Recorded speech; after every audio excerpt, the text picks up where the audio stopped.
Brian, I cannot believe I get to be your understudy. Neither can I.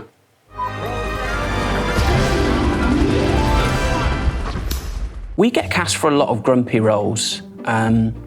What are some of the thoughts that put you in that headspace? Do you have any daily pet peeves you think about? No, I'm just permanently grumpy. It's a state that I was born in, and I have never thrown it off. It's weird because it doesn't come across. Oh, okay, fine. So no pet peeves, no everyday pet peeves. What's your ick? What's an ick? Human beings. I think human beings are basically very disappointing.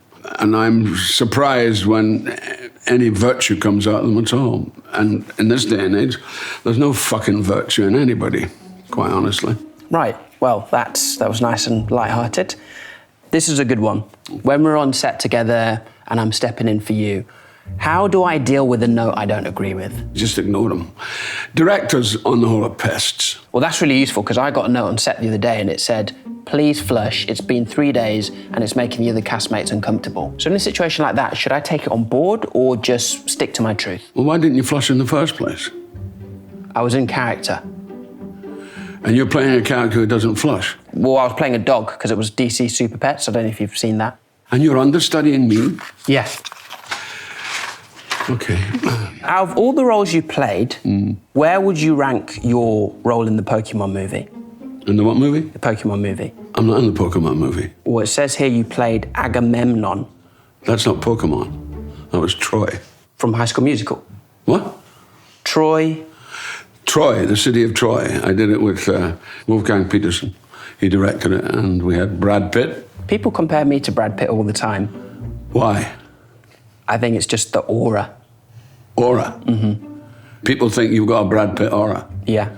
Well, you know, human beings, as I say, are very confused. And this is a very good example of their confusion. Yeah, because I'm not Brad Pitt. You certainly aren't. You're a Shakespearean actor. I have done. And I hear about this thing called an iambic pentameter. Yeah. Where can I buy one of those? You don't buy an iambic pentameter. It's a rhythm. It's based on the frame of human speech. And an iambic is, you know, to be or not to be, that is the question. It's dum-de-dum-de-dum-de-dum-de-dum. That's okay, iambic. so rapping. Well, I don't know if it's rapping. It's probably... I think Central C has got a mean iambic pentameter. What? Central C. I've got commitment issues. I'm trying to fix that for you. Central C. Drilling's my brother. Okay. Let's move on to our current role. Would you encourage me to method act for this part of Bach? I wouldn't encourage anybody to method act. It's a fucking waste of time. When I play Bach, I'm going to be as far away... Bach. Bach. Not Bach. Bach. No, not Bach. Bach. Bach. It's a German, okay? So Bach. No, not Bach. Bach. So it's like hot, Bach. No, Bach. It's a breath. Bach. Okay, let me try again. Bath. Did you say bath? Anyway, I'm going to interpret Bach differently. Sure. In my mind, he's a modern musician. Fine. You know, when I walk out on stage, instead of being all sort of, you know, royal and elegant, I'm going to be like, hey, what up, players? It's your boy BAC to the H. I got some new fire for y'all in A minor, hashtag no drizzy. All my ladies right now, I want to see you throw a Bach. That kind of thing. Mm-hmm. And how do you think the audience will react? I think they'll be confused. Shakespeare once said, one man's confusion is another man's paradise. Shakespeare never said that. Okay. You just made that well, up. I thought he made things up all the time. Shakespeare never said that. He made up words all the time. He made up the word hobnob. Yeah, I know, but he would never make such a fucking stupid phrase as that. Is it true that in the play, your actual wife plays your wife in the play? Yes, my actual wife does play my wife, yeah. Not to be awkward, but there is a scene where you kiss your wife. Yeah, so, as your understudy, I would also have to, you know, lips her. Any tips, or is it mainly lips?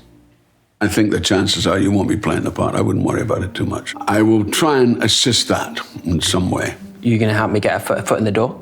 I'll help you get a foot, not necessarily in the door, but I certainly will help you get a foot. Last question, do I need to learn to play the piano? I don't, so why bother? What do you do? I pretend. I'll play us out. Good. You know, you've got definitely good hands. They work rather well. Hey everybody, just letting you know that this episode of The Understudy is in support of Red Nose Day. So if you're able to, please do donate so that Comic Relief can continue to do the amazing work that helps out the people who need it most. I'm gonna pop the link in the description. Enjoy.